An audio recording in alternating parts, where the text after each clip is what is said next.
Good evening and welcome to the Massachusetts College of Liberal Arts in the beautiful Berkshire Mountains of Western Massachusetts. This annual lecture series is sponsored by the Environmental Studies Department and generous donors to MCLA. Thank you all for being here tonight. Tonight marks our 7th lecture in the 2024 series called Greening New England.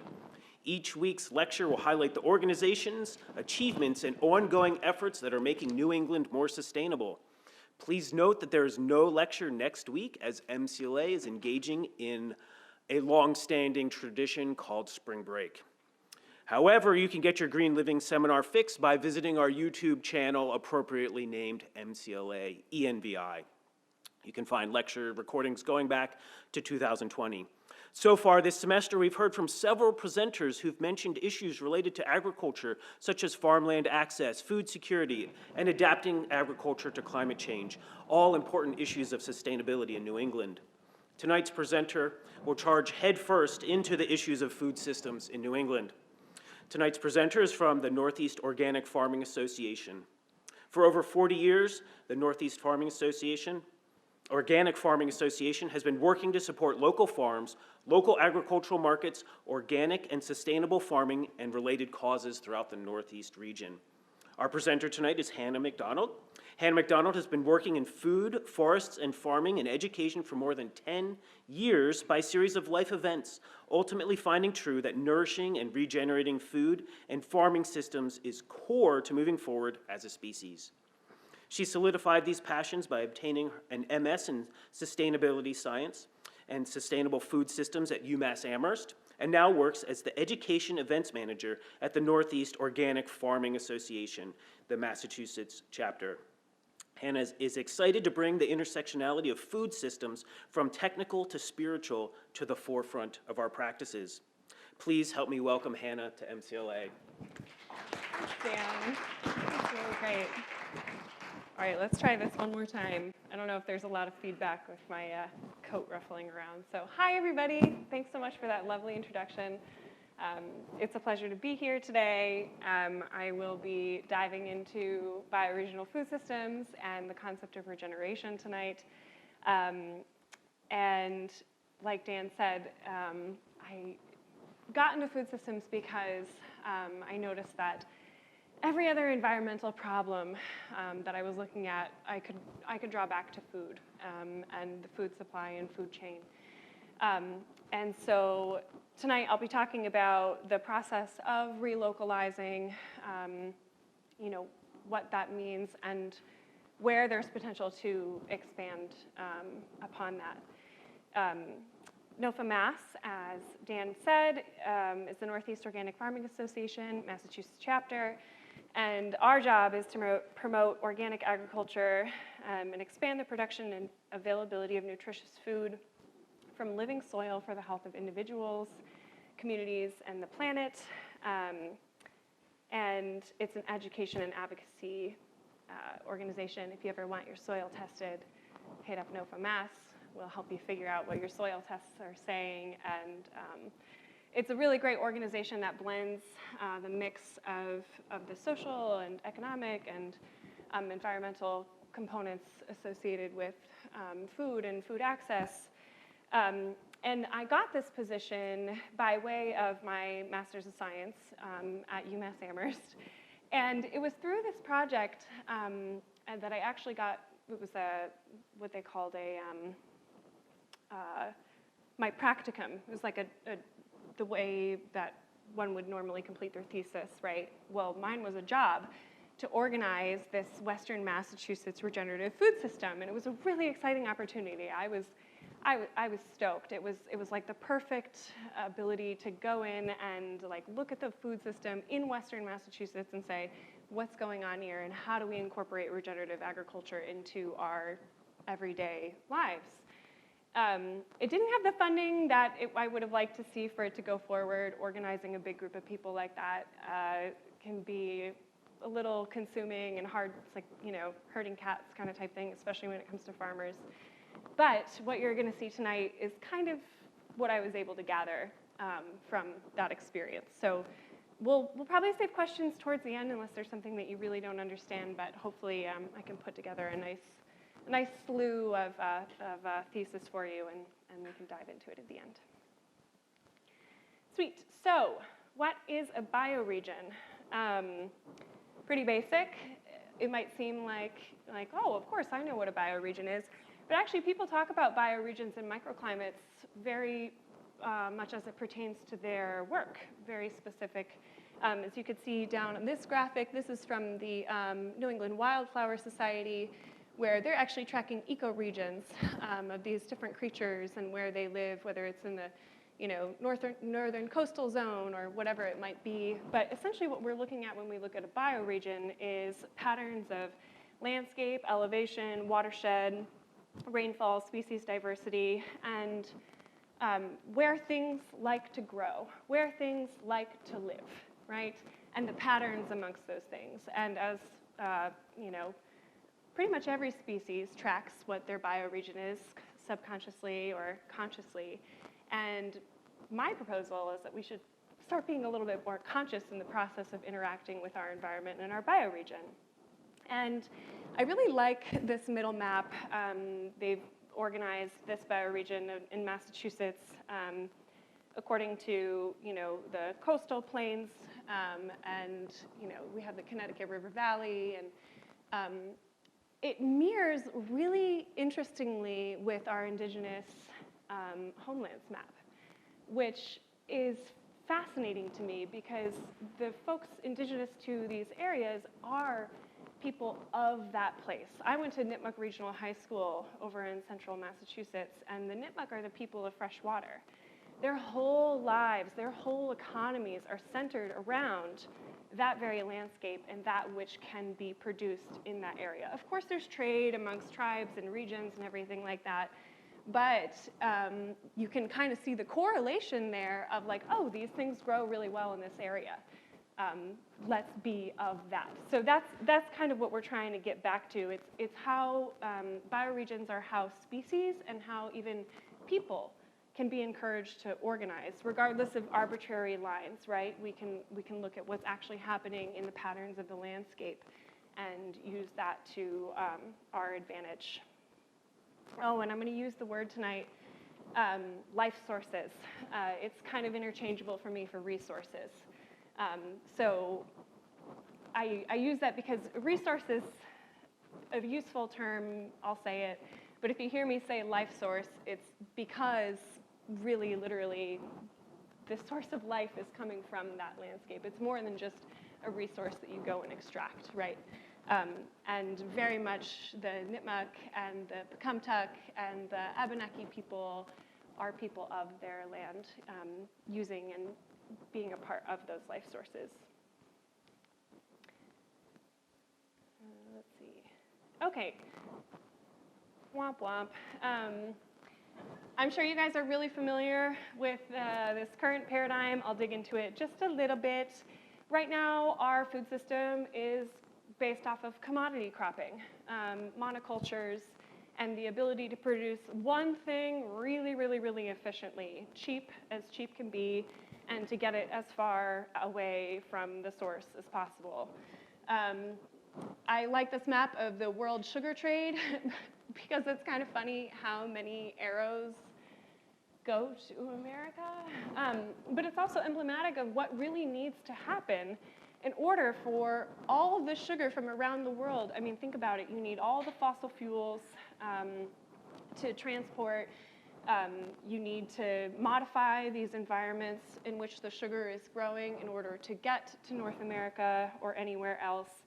And when we commoditize our crops, when we commoditize our food, it often leads to externalized costs. How many of you are familiar with the concept of externalizing costs onto people or an environment? Okay, so basically what that looks like is very much trade systems such as these, the ones that we're involved in,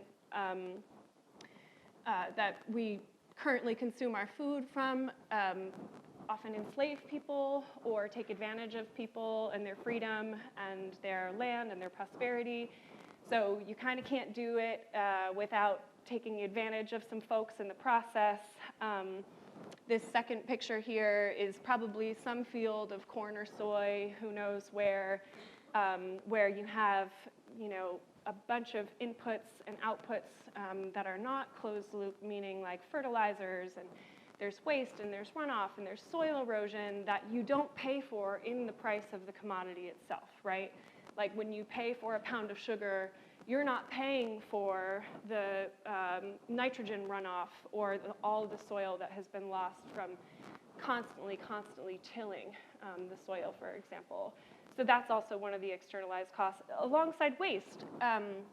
Down in the right-hand corner there, that's a picture of a hog farm somewhere in North Carolina, where in order to grow pigs, you have to commoditize them and have, basically, there's nowhere to put the waste, because what you're focused on is growing as many pigs as efficiently and cheaply as possible, not necessarily on what do you do with the manure or the waste, or like how do our water systems interact with the way that we grow pigs. And also what happens in these systems, our current paradigm of globalization, is it's based off of colonization and political disruption and corruption. Pretty much the only way that we have historically been able to, since the times of Ferdinand Magellan and even before that, has been by destabilizing local economies and local politics, removing their way of life and being like, yep, you know what, we're going to grow sugar here, we're going to grow rubber here, and we're going to ship it far, far away for our people to consume. So as much as I love sugar and bananas and coffee and all these things, we can very simply say that this is not a sustainable system, something that we can willingly and ready pass on to our children's children and expect them to still eat from this system. We could try, but I think it's a waste, and we could probably put our energy somewhere else. Relocalizing. All right, so this graphic on the right here is our little food cycle. In the current paradigm of globalized food systems, this is actually a lot more linear. Like when you have a closed loop food system, then you actually see like, oh, the waste, it gets put back into the growing process and the inputs, and we use the compost for growing, right? Like, oh, and then there's no waste, or the food, like it gets sent to the food banks, and it doesn't get wasted at Trader Joe's, like it doesn't get thrown into the dumpster. Like that's when we have a nice circular food system, which I can talk about a little bit more in the process of relocalizing. Right now, it's a lot more linear. So I just want to preface that it's not as pretty. But we have all these influences, political influences, environmental, economic, and social influences that are all impacting the way that we organize our food system, our local food system. And then how we act upon this and how we basically relocalize our food system, Massachusetts has some amazing grow local organizations. How many of you recognize any of the graphics from that buy local? Yeah, okay, great. So in my area, it's CISA, community interest involved in sustaining agriculture. Out here, it's Berkshire Grown. And what they do is interact with this food system elements. They work with farmers to make sure the farmers have what they need to grow the food well. They can help connect farmers to markets with distribution and aggregation. The big one here that is probably the least developed upon in Massachusetts is actually the food processing element. We can only grow our food for a certain amount of time, and we need to extend our seasons. And so how to work with our farmers and make sure they're like, okay, I'm going to grow all this broccoli, and this broccoli is going to get frozen, or it's going to turn, we're going to make like these fermented string beans or whatever it might be so that we can extend the season. We can solidify a market in the off season and make our local food more available year round. So our buy locals are really, really, really great asset and resource for our farmers. And then, of course, for us as consumers, those social influences of how do we know what to eat and when, how do we stay educated about the benefits of eating local food. I really put a lot of kudos into CISA for emphasizing the importance of buying from my farmer. There's a group of people called New England Feeding New England through the New England Food System Planners Partnership. And they are asking the question for what would it take to feed New England 30% of the food that we grow in this region by 2030. They call it the 30 by 30 goal. Big question. And it's a good question. And I highly recommend, they have a bunch of reports that they've done, a lot of research asking like, okay, what would it look like? How much farmland would we need? What are the gaps in the systems and everything like that in order to get 30% of our local food by 2030? And some of the priority areas, like, think broccoli in this kind of instance, or like kimchi or fermented food, or maybe it's meat, locally grown meat. They have a couple of suggestions for Massachusetts in particular, is to, of course, preserve farmland. They also suggest that we increase investments in production infrastructure, which, like I said, that's kind of our biggest gap in this area. There's only a couple of food processing hubs. And you know what that means is there's a lot of really great job opportunities. We can talk about it a little bit more in the questions if you guys want to dig into that a little bit more. They suggest building relationships with independent, regional, and nationally grocery chains to get more local food into traditional points of sale, which is a pretty decent suggestion. I think that's a good way to enter the marketplace. I don't know how far that's going to get us as far as like food systems revolution, but I agree. And then they talk about strengthening relationships between racially and geographically diverse communities, as well as between all sectors of the food system. Gaining trust, sharing expertise, building momentum for food system chains. So basically, everything's really scattered. There needs to be more cooperation. People need to get on the same page and be like, yes, we are all invested in this thing. We want to support our farmers. We want to support our communities. We want to support our families with local food. Climate change resilience, you name it. And as we're in that planning process, as we're trying to relocalize, like this is a lot going on, right? But I'm sure a lot of you are familiar with this beautiful, like, 3 pillars of sustainability. Yeah, a couple of people, maybe. I would hope so. We're always considering the environmental context in which this is happening, the social context, which is really important, making sure that accessibility and justice is at the core of this, and that the people who are involved in, food deserts, for example, are a really, really big problem. How do we make sure that the people who are most impacted by food deserts are a part of this decision-making process, so that the businesses are relocalized and so that people can participate in their own food culture and not just have to, depend on the Country Mart downtown for their fresh food. It's not fair, and it needs to be a priority. And then, of course, it needs to make sense for people. It needs to make sense for the farmers. Right now, local food is pretty expensive. So what would we need to do policy-wise within our governments in order to flip things around and make sure that people have access to the food, that it's affordable, that they can buy it, and that they can prioritize it? So it's a complex equation, but it's also really fun and exciting. And getting to know your farmer is like one of the best things that has ever happened to me. I love my farmers. That being said, this is the way that we would do it and just plow forward right on ahead if I wasn't a revolutionary. But I have higher standards in this. So I wanted to bring up the concept of regenerative agriculture for you all today. How many of you have heard of it? A couple? Yeah, okay, great. So regenerative agriculture, I just have to put right at the beginning of it, don't get fooled. It's kind of similarly to the way that people do organic or natural. It's you can commodify anything, and the point of calling it regenerative is not necessarily to convince you of a product. It's more of this principles-based. The best thing that you can do is know your farmer. And I really mean that. I know it's not necessarily easy for everybody to do that, but you can't just read a label and it says regeneratively grown and expect that that's going to mean that all these principles are covered. For example, keep the soil covered is a really important element in regenerative agriculture, but that doesn't mean that the farmer isn't putting down a cover crop and then killing it with glyphosate, which is not really that regenerative, Like there's a balance here, and sometimes people will cut corners in order to put a label on a product. So I want to get away from that like commodification or just like selling a concept. Sometimes you talk to farmers about regenerative agriculture, and they're like, I don't use that word.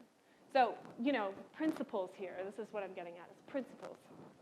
And it's corners that we cut right now. Most farmers, like I said, are commodity farmers, corn, soy, potatoes, that sort of thing, and ignore all of these principles. But what we're trying to do is minimize soil disturbance, so that means reducing tillage, reducing compaction, and basically letting the soil get a little bit more life. Maximizing crop diversity, meaning you're growing different types of crops, rotating your crops so that the soil isn't all, taken advantage of and all the nutrients get sucked out of it. I would even say maximize diversity in general, including like soil microbiome, the diversity of the microbes in the soil. If you want to learn more about that, go to the NOFA Mass website. We'll talk your ear off about microbes, but soil diversity is big regardless of just crops. Keeping the soil covered can help keep it aerated, can hold water, can prevent erosion, and maintaining a living year-round root system gives the microbes something to hold on to. It keeps the soil aerated as well. And of course, integrating animals, because animals are amazing nutrient cyclers. The urine and the feces, they bring back fertilizers, and that's why cow manure is like the ultimate gold, right, for a lot of farmers. Of course, you can't use too much of it, but again, I'm not trying to get that technical tonight. But when I think of those principles and I think about this area, I think a lot about a forest is what I think about. And so I'll get in a little bit more into that. But something I wanted to cover before I got into like my ideation of regenerating bioregional food systems was what happens if we expand our concept of what we think about as a food system or as a farm, right? Like if everything in this room, everything that you're wearing, everything in your house comes from a place, right? And if we're talking about globalization and commodities and all this stuff, I would say look at what our environments, like those of indigenous peoples who are of their place, and we can recognize that not only are we growing food, but our environments are capable of growing fuel, fiber, fodder to feed animals, fertilizers, pharmaceuticals, so medicines and other just like nutritive foods and roots and all sorts of stuff like that. And of course, fun. There's culture that comes along with this. There's woodworking. There's basket weaving. There's fiber arts. There's so many things that the earth just pumps out and that we kind of disregard because it's not economical or it's not viable or whatever it might be. So I want us to expand our understanding, expand our thinking, and moving towards this concept of food systems and sliding into what nourishment systems might be. Maybe it's nourishing relationships. Maybe it's nourishing the soil. Maybe it's nourishing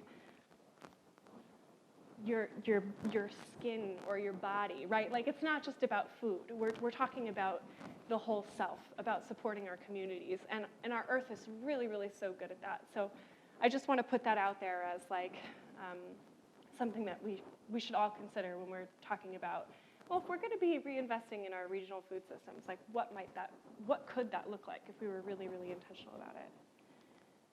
Which brings me to agroforestry. NOFA Mass has a cohort of farmers who we're working with right now who are developing their agroforestry site plans.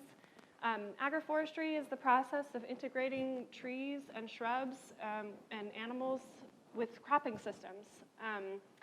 The reason why I bring this up is because the Northeast has been historically forested, and if we really want to take advantage of, if I'm going to use that language, but if we really want to embrace our ecosystems and what's possible in our bioregion, we can look to forested systems as a way to get that nourishment that we all need that I've been talking about. So there's a couple different types here. Alley cropping.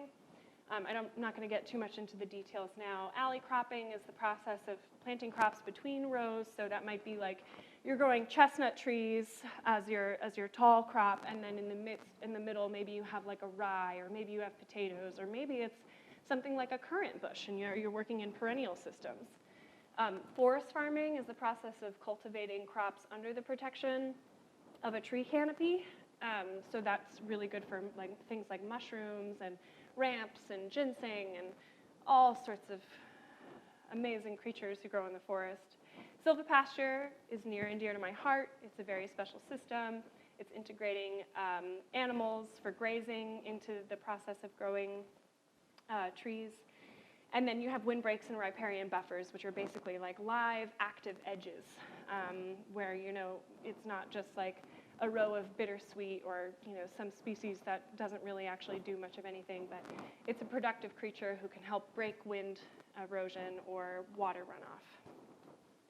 But I'll give you a better taste than that.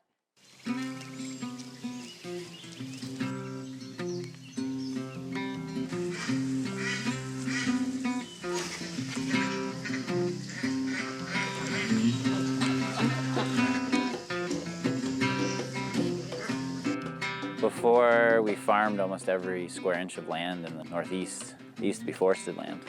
And the trees were old and big and healthy, and those forests have been around for thousands of years. And in just a few hundred years, we cleared the forest and plowed and tilled and grew crops. And we've lost a lot of that diversity. And yet, this eastern hardwood forest wants to come back. And we want to help facilitate that while we grow forage and while we raise animals, because we see the benefits of integrating trees and livestock and bringing trees basically back into the farm ecosystem. So here at Wellspring Forest Farm, we produce mushrooms, maple syrup, duck eggs, lamb, and elderberry extract. It is such a great color. We value water as a precious resource. In really large rain events, we've seen our ponds and our swales harvest and hold that water so that the trees that we've planted and our pasture can slowly absorb that resource. We've designed our entire farm around these water systems. So the ways we're finding that we can incorporate the forest with farming is first to use the canopy of the forest to our advantage. So that can be using the shade, and our mushrooms really enjoy that shady, high humidity habitat. Focused on forest health is the bottom line, and then mushrooms become sort of a secondary product of that practice. Well, once you start growing mushrooms, then you get slugs. And we developed a system over 3 years to basically bring ducks in the right time and the right way so that we could reduce and pretty much eliminate that slug population. And then on top of that, the duck eggs became really popular with our customers, so then we started selling duck eggs. So the whole, and all that's happening underneath the maple canopy. So all of our products have this intimate relationship in the way that they're grown. We do an event every year called Maple Festival, and it's during the time of the sap harvest. And it was really exciting to see so many families and people visit a maple farm and see how maple syrup is made and how sap is boiled. Mixing all these things, mixing forestry and agriculture, which is known as agroforestry, was a unique and challenging farm system. And so the school is a place where people can come and observe and learn some of the fundamental principles and some of the directions that we're taking with those and what other people are doing around that work as well. So our school highlights some of the things that have worked on our farm, but we also spend a lot of time at other people's land and in forests around here learning from the natural ecosystems. And we use all of that as inspiration for supporting people for how they can do this type of thing on their own land. or how they can go on to build a career out of it or do anything with it that they'd like to. Through our school, we offer an agroforestry apprenticeship. We lead workshops, we hold tours and events, and also host overnight guests in our yurt B&B. Fundamentally, what we're after is to offer a different type of relationship and sort of a new lens for people to see trees and forests as valuable and see them as really important aspects of our food system. And so whether people are consuming our products or they're coming and learning about the systems and learning how to apply them to their own land or their own life, this place can offer the experience and the materials to really learn about how the forest can be the foundation of a really vibrant, diverse agricultural system.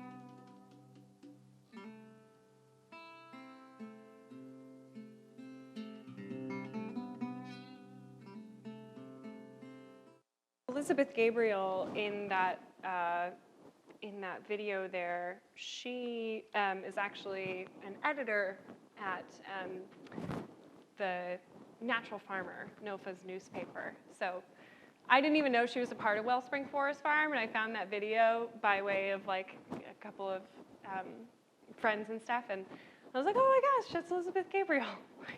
There she is. I didn't even know she was a farmer that way.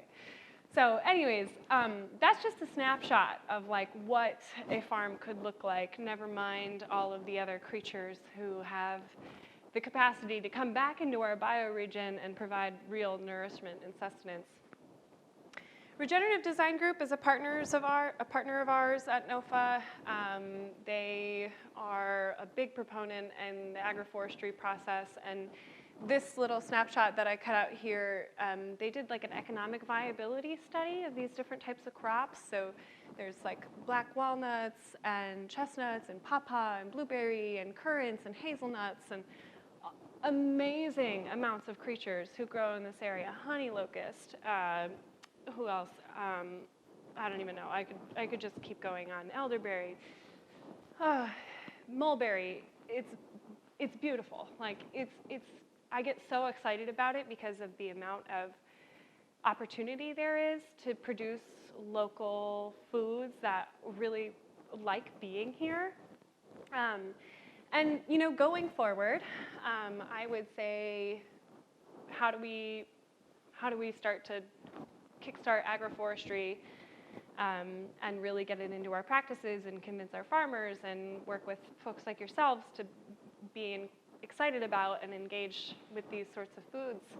And it's start now, or like they say, the best time to plant a tree was 20 years ago. There's a lot of work to do. We have to increase our familiarity with agroforestry practices and species. It's kind of like a reculturing that needs to happen, but like I said, there's so much amazing potential that comes along with engaging with these sorts of creatures. Encouraging local culture and relationships. In order for any bioregional food system to be strong, it needs to be rooted in local relationships, whether you're growing broccoli or you're growing chestnuts, right? Like there needs to be that intimate connection, or otherwise that supply chain is just gonna go right back to the hands of the monopolies and the big distributors and big aggregators. Like we need to have a hand in this, and it's also why this system is so great, is because these species are so enticing and they're so fun to play along with. So that includes like foraging and handcrafting and increasing the amount of technical assistance that we have, because a lot of these things can't be commodified in the same way that the crops and the foods that we work with now are commodified and streamlined. And there's tons of potential for things to be more efficient and streamlined.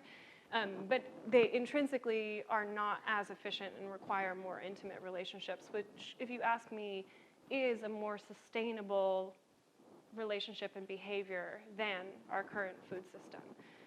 If you remember back to that map of commodities running all around the world. Increasing processing capacity through cooperation.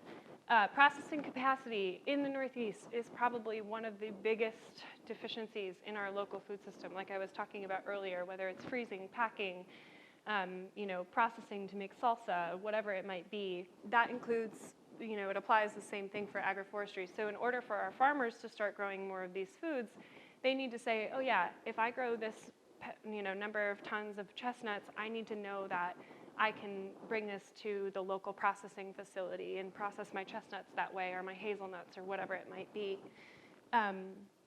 And it needs to be through cooperation, or else we're not really going to change very much. These, like I was talking about earlier, there needs to be a democratic and a engaged way of us all participating in this, as opposed to it just being business that lives over somewhere else in the corner that we don't have to think about. And as we develop these systems, limiting the amount of waste, even saying no waste, and using everything is so important, because that closed loop system, that closed loop thread, if we really want it to be environmentally sustainable and use really everything, I mean, first off, it's just kind of a nice thing to do, But not only that, it makes sense. Like, for example, black walnuts. So in here is actually a walnut. That is the outside of the hole, and then inside is like a nutty-looking thing, and then you break that open, and that's where the black walnut lives. But these holes make amazing dye.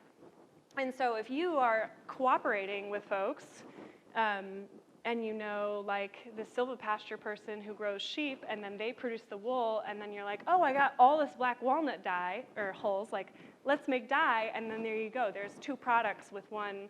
You're growing sheep underneath your black walnut trees, and then boom, you have an amazing product there, and more than just one. And not only that, but black walnuts are amazing wood as well if your trees get too old. So there's ways that we can organize and really use these creatures in the most efficient or like effective way possible, and kind of like cleaning up our mess, the way that we've been doing things really messy beforehand. But in order to do that, we need to slow down. We need to listen. We need to have gratitude. We can't be suspecting that we have it all figured out, or getting defensive or competitive. There's really like a social revolution that's happening within regenerating our food systems and bringing it back more bioregional. So I say this because people sense urgency. It's like, oh my God, we really need to get this done. But we're doing it differently, and we want to make sure that we're doing it differently. How, you might ask? This is a quote by Sherry Mitchell.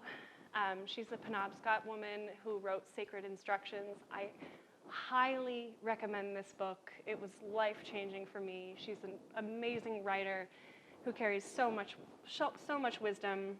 And she says, we all come into this world with a set of instructions.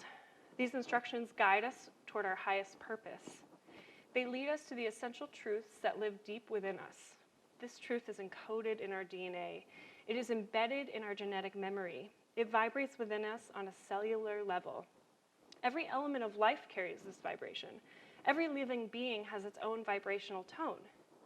When these tones are combined, they form the voice of creation. If we learn to listen closely, we can begin to hear that voice and allow it to guide our steps through life. Then, we can begin to attune our daily actions with our higher purpose and become who we were meant to be. And I think that's the place we start when we're going to regenerating bioregional food systems. That's all. Thank you.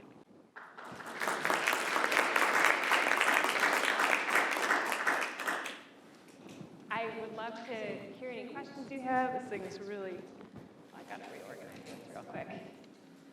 But yeah, I'd love to clarify anything for you, or see if there's something that you didn't like, or if you have any comments. Yeah. Do you know what the Native Americans were growing around here? What the crops were in this very region?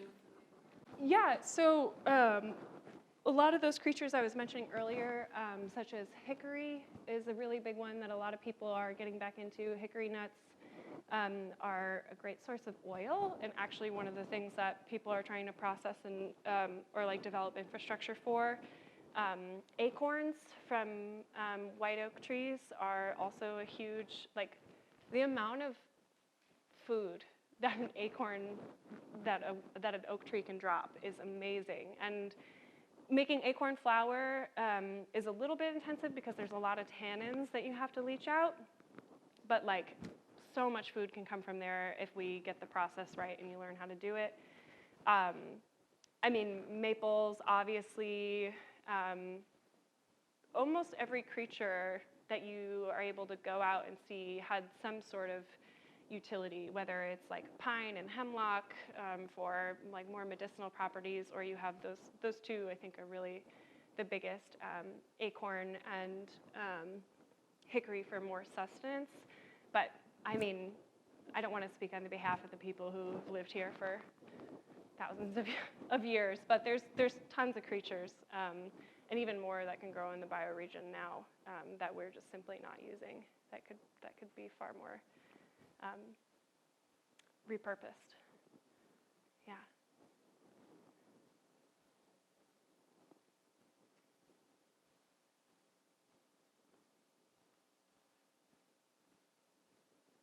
Back there. Have you made any progress working with folks on getting a processing piece here in Berkshire County? I know we've been struggling for, 20 years trying to figure that out, and I just was wondering what the status is from your perspective. I have not heard of anything happening in Berkshire County. Are you talking about like just processing facilities in general? Yeah, in general. I know that meat processing has been a big thing, but just in general, aggregating and processing for our area. Yeah, no, I'm actually more familiar. I live in Greenfield, and so the Connecticut River Valley is really where I've been hyper-focused, where like we have some farmers who are setting up processing facilities for like the hazelnuts and chestnuts, but then also there's food processing hubs for like salsas and sauces and tomatoes and pickling things.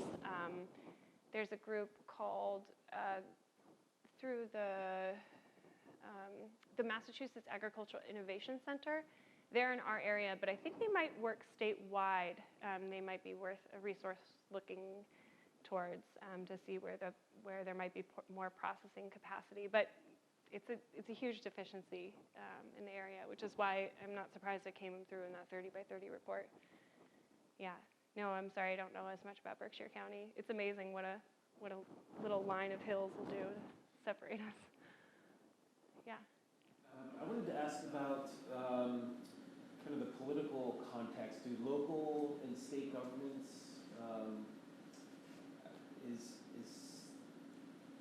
do those institutions help in this process, or as they are currently set up, are they more of a hindrance? No, I'd say, I mean, it goes both ways. So like let's see, where are we here? So as far as like the Massachusetts Department of Agricultural Resources, there's a group called the Massachusetts Food System Collaborative, which is, I think, government funded, and they're an advocacy organization who, they're the ones who have been really, really great at getting the Healthy Incentives Program passed. Are you guys familiar with HIP and HIP benefits? So they're an example of a state entity who is really great at pushing forward these sorts of policies and making sure that local food is a priority. I'd say the state overall of Massachusetts, our Food System Caucus is one of the biggest caucuses in the whole state house, which is really great.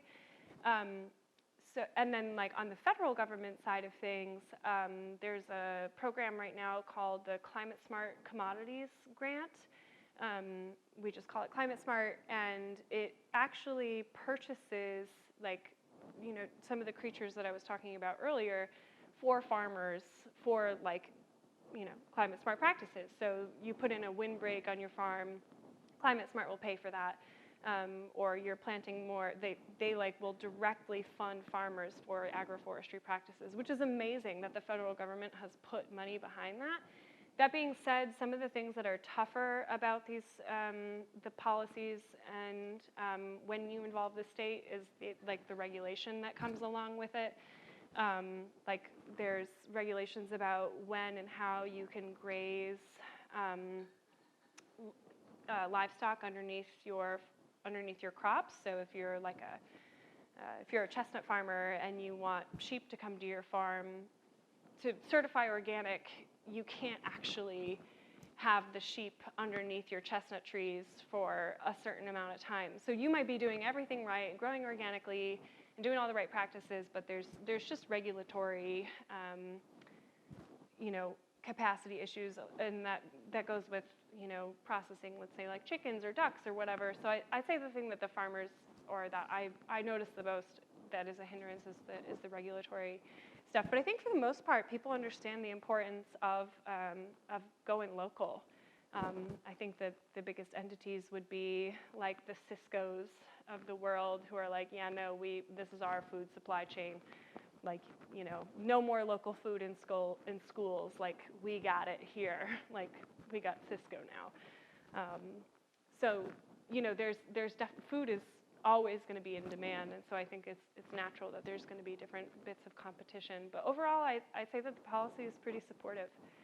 There's a lot of work to do, but localizing food is definitely a priority, for sure. Yeah, and a lot of those buy local organizations get state funds as well. There's a lot that people do to support farms, which is really great. Yeah. Local sourcing of plants. Yeah. So for the species that you show that are either native Yeah. now, or they're native just south of us and like we expand the range naturally. Yeah. Are we using those genotypes or like getting those from Oh my God. So I have some friends who are in the nursery business, and it is like, that's part of the reason why I kind of have to like tamper myself down a little bit when I talk about it. It's so exciting. Like they're complete nerds about it. And so these folks over at Yellow Bud Farm, for example, one of their main gigs is hickory nuts. And what they've been doing is talking to all these people from the whole central, southeast part of the country, looking at the best genetics for hickory nuts. And people, I mean, it's not new, right? Like this has been happening for a really long time. And as far as the supply chain goes, and getting these creatures back on the grid, I'd say there's a lot of momentum behind it, and that there are a lot of species already kind of on the people are aware of. They're not all hyperlocal, like the hazelnut, for example. I'm pretty sure the most productive hazelnut at this point is a cross between a European and an American hazelnut. Yeah. So, you know, it's not like they're all native creatures necessarily, although many of the ones who do the best will be native or are native. But that being said, like, cabbage, broccoli, peppers, potatoes, like nothing that we grow in our commodity cropping right now is native. But if we're growing perennials, then you actually cut back on a bunch of that annual cropping energy that's required. I mean, of course, there's space for both of them, but the amount of missed opportunity in growing these perennial crops is really, it's missed. But yeah, no, they're not all native strands and species. People are always looking for kind of the best. I think that's part of the mindset would be that's one of the driving ideals, or maybe there's not enough material out there to have it easy. Yeah, it depends on who you ask. Like, there's a group of folks who are really into reestablishing the American chestnut. Like, for those of you who don't know, the American chestnut has been wiped out for blight for over 100 years, and you know, people are trying to get it back on the map. That being said, like, Chinese chestnut grows really, really well around here and makes a great starch source, and it's good flour and makes nice pasta. So a lot of farmers are just like, yeah, I'm good with the Chinese chestnut. Like, I don't need to like go like bring the American chestnut back. So, you know, they're not all necessarily native, but they do grow really well here if we're talking about bioregional, what's the word, compatibility. Yeah. We have a couple more minutes. I'm so interested in hearing if any of you have heard of or like the thought of agroforestry. Is it like cropped up before in discussions in your lives, or is this like brand new? Yeah, thanks so much for sharing that, because it just makes sense. So that's why a lot of people have done it. It's not as easy as to commodify, right? But the Midwest in their nut growing is like way ahead of ours too. So I'm not really surprised that there's roots coming from there too, because the Midwest is way ahead. So definitely follow that familial path if you can. Sweet, do you have any other questions? Just, did you say pasta with chestnuts? Yes, What's the secret? How do you do that? Well, so chestnuts, there's two types of chestnuts. When you think of like chestnuts roasting on an open fire, that's actually like a sweet eating chestnut versus like a starchy fibrous chestnut. And I actually don't know like what our farmers are growing more of here. Maybe it's a hybrid between both. But compared to something like a walnut or a hickory nut, a chestnut is actually mostly starch compared to protein. And so if you dry it out and grind it up, you make flour. And there's actually a local source, I think, of chestnut flour through a fellow whose business is Forestopia. And I buy my chestnut flour from Gregory, and that's how. And then who's the other guy? Agroeco? I might need to follow up on that. But he's an Italian guy who's in the River Valley now, and he does chestnut pastas and all sorts of stuff. Yeah. That's actually what I was just gonna say. I was gonna say that chestnut flour and chestnut pasta was actually a poverty food in Italy when people didn't have access to the flour that they typically would make their pasta out of. This was like, this is what they could forage, and it was considered a, just poverty sustenance, but yeah. Now sort of holds a nostalgia, right, for some Italians, yeah. Well, and it just shows how resilient it is compared to, really intensive grains, so. Anyways, yeah. This is great. Thank you all so much. It was a pleasure.